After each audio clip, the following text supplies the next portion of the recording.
Hai, Assalamualaikum. Saya Rini Lestari. Saya dari kelompok 12. Saat ini saya dinas di ruangan VIP RSI PKU Muhammadiyah Pekajangan Pekalongan. Kegiatan saya hari ini yaitu melakukan konseling tentang kesehatan reproduksi. Mau tahu gimana keseruannya? Ikutin terus yuk. Sebelum melakukan konseling, ada beberapa langkah yang perlu diperhatikan.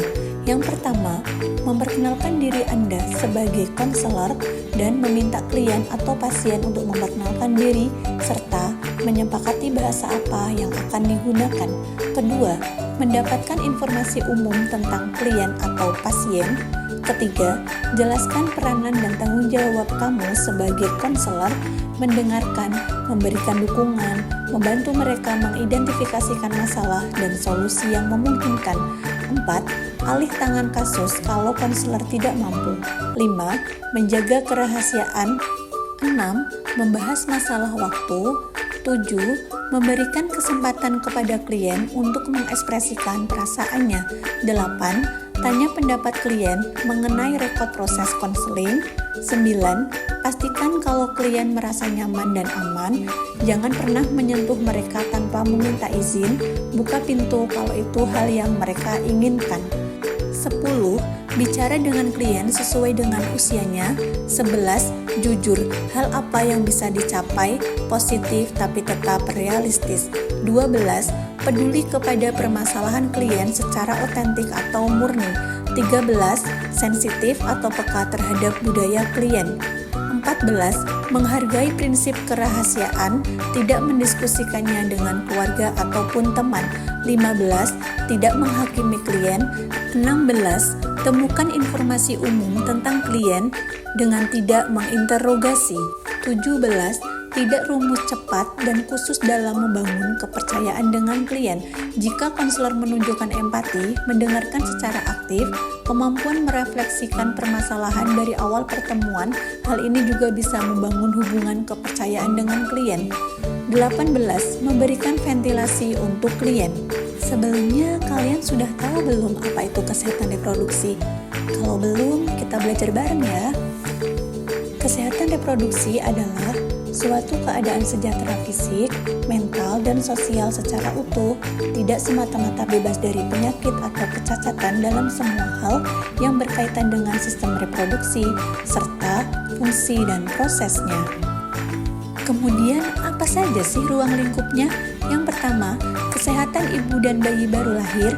Yang kedua, keluarga berencana. Yang ketiga, pencegahan dan penanggulangan infeksi saluran reproduksi atau ISR, termasuk PMS, HIV, atau AIDS. Yang keempat, pencegahan dan penanggulangan komplikasi aborsi. Yang kelima, kesehatan reproduksi remaja. Yang keenam, pencegahan dan penanganan infertilitas. Yang ketujuh, kanker pada usia lanjut dan osteoporosis. Kemudian yang kedelapan yaitu berbagai aspek kesehatan reproduksi lain, misalnya kanker serviks, mutilasi genitalia, fistula, dan lain-lain.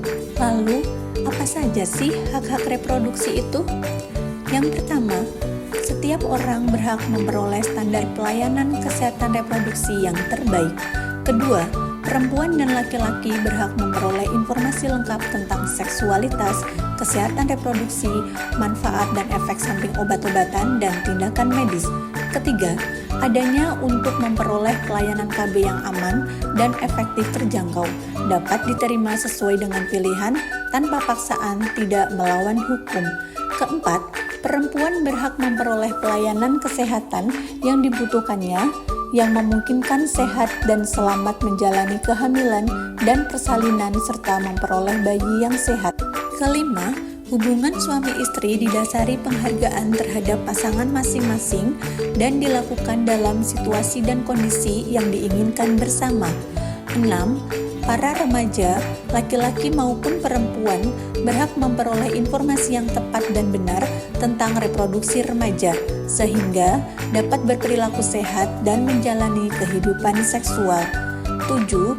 Laki-laki dan perempuan berhak mendapatkan informasi yang mudah diperoleh dan akurat mengenai PMS termasuk HIV atau AIDS. Berikut adalah gangguan kesehatan reproduksi yang sering terjadi pada wanita dan pria. Pada wanita contohnya endometriosis, mioma uteri, kanker serviks, HIV atau AIDS, sindrom ovarium polikistik atau PCOS, infeksi menular seksual atau IMS, radang panggul, rahim turun atau prolaps uteri, dan kista ovarium. Kemudian pada pria contohnya infeksi menular seksual atau IMS, varikokel, kanker testis, ejakulasi dini, disfungsi ereksi, prostatitis, epididymitis, orsitis, hipogonadisme, dan masalah pada penis lainnya.